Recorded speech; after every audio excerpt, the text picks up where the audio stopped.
پناہ مانگتا ہوں اللہ کی شیطان مردود سے، اللہ کے نام سے جو رحمان اور رحیم ہے۔ اللہ نے آدم اور نوح اور آل ابراہیم اور آل عمران کو تمام دنیا والوں پر ترجیح دے کر اپنی رسالت کے لیے منتخب کیا تھا۔ یہ ایک سلسلے کے لوگ تھے جو ایک دوسرے کی نسل سے پیدا ہوئے تھے۔ اللہ سب کچھ سنتا اور جانتا ہے۔ وہ اس وقت سن رہا تھا جب عمران کی عورت کہہ رہی تھی کہ میرے پروردگار، میں اس بچے کو جو میرے پیٹ میں ہے تیری نذر کرتی ہوں، وہ تیرے ہی کام کے لیے وقف ہوگا، میری اس پیشکش کو قبول فرما، تو سننے اور جاننے والا ہے۔ پھر جب وہ بچی اس کے ہاں پیدا ہوئی تو اس نے کہا، مالک میرے ہاں تو لڑکی پیدا ہو گئی ہے، حالانکہ جو کچھ اس نے جنا تھا اللہ کو اس کی خبر تھی، اور لڑکا لڑکی کی طرح نہیں ہوتا۔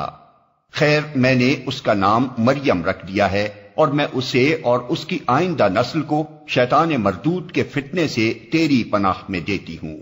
آخر کار اس کے رب نے اس لڑکی کو بخوشی قبول فرما لیا، اسے بڑی اچھی لڑکی بنا کر اٹھایا اور زکریا کو اس کا سرپرست بنا دیا۔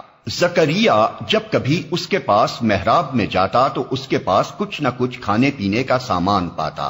پوچھتا، مریم یہ تیرے پاس کہاں سے آیا؟ وہ جواب دیتی، اللہ کے پاس سے آیا ہے، اللہ جسے چاہتا ہے بے حساب دیتا ہے۔ یہ حال دیکھ کر زکریا نے اپنے رب کو پکارا، پروردگار اپنی قدرت سے مجھے نیک اولاد عطا کر، تو ہی دعا سننے والا ہے۔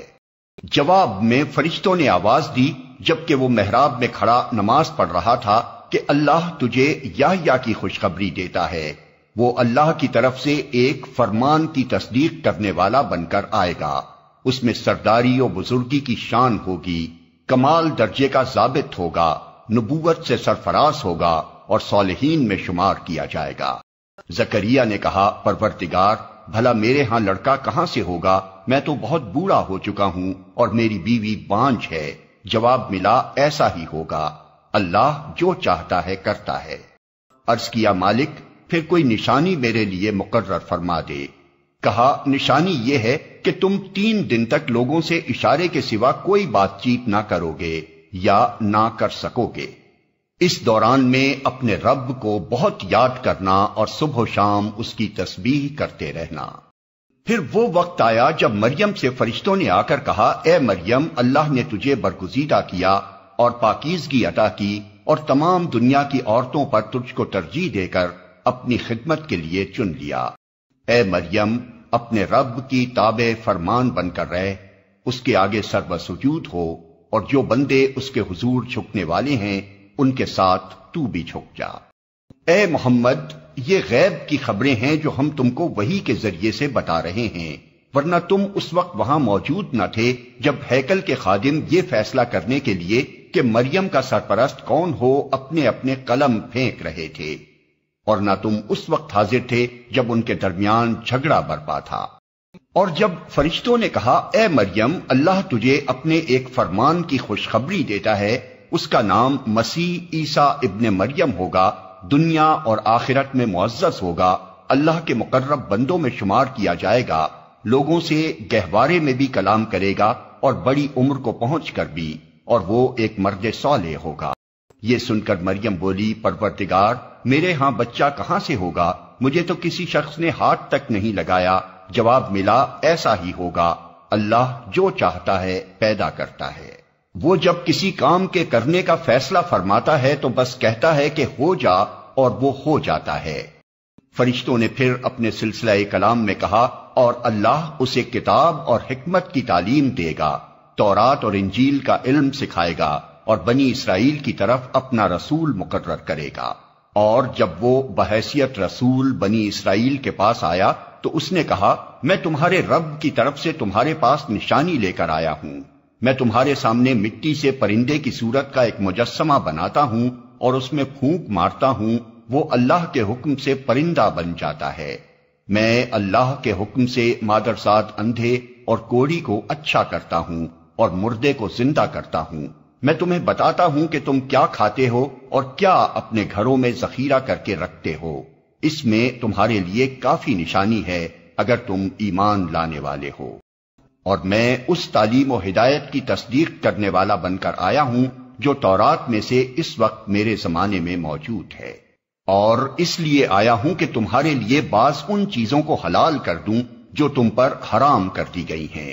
دیکھو، میں تمہارے رب کی طرف سے تمہارے پاس نشانی لے کر آیا ہوں، لہذا اللہ سے ڈرو اور میری اطاعت کرو۔ اللہ میرا رب بھی ہے اور تمہارا رب بھی، لہذا تم اسی کی بندگی اختیار کرو، یہی سیدھا راستہ ہے۔ جب عیسیٰ نے محسوس کیا کہ بنی اسرائیل کفر و انکار پر آمادہ ہیں تو اس نے کہا، کون اللہ کی راہ میں میرا مددگار ہوتا ہے؟ حواریوں نے جواب دیا، ہم اللہ کے مددگار ہیں، ہم اللہ پر ایمان لائے، گواہ رہو کہ ہم مسلم یعنی اللہ کے آگے سر اطاعت جھکا دینے والے ہیں۔ مالک، جو فرمان تو نے نازل کیا ہے ہم نے اسے مان لیا اور رسول کی پیروی قبول کی، ہمارا نام گواہی دینے والوں میں لکھ لے۔ پھر بنی اسرائیل مسیح کے خلاف خفیہ تدبیریں کرنے لگے۔ جواب میں اللہ نے بھی اپنی خفیہ تدبیر کی، اور ایسی تدبیروں میں اللہ سب سے بڑھ کر ہے۔ وہ اللہ کی خفیہ تدبیر ہی تھی جب اس نے کہا کہ اے عیسیٰ، اب میں تجھے واپس لے لوں گا اور تجھ کو اپنی طرف اٹھا لوں گا، اور جنہوں نے تیرا انکار کیا ہے ان سے یعنی ان کی معیت سے اور ان کے گندے ماحول میں ان کے ساتھ رہنے سے تجھے پاک کر دوں گا، اور تیری پیروی کرنے والوں کو قیامت تک ان لوگوں پر بالا دست رکھوں گا جنہوں نے تیرا انکار کیا ہے۔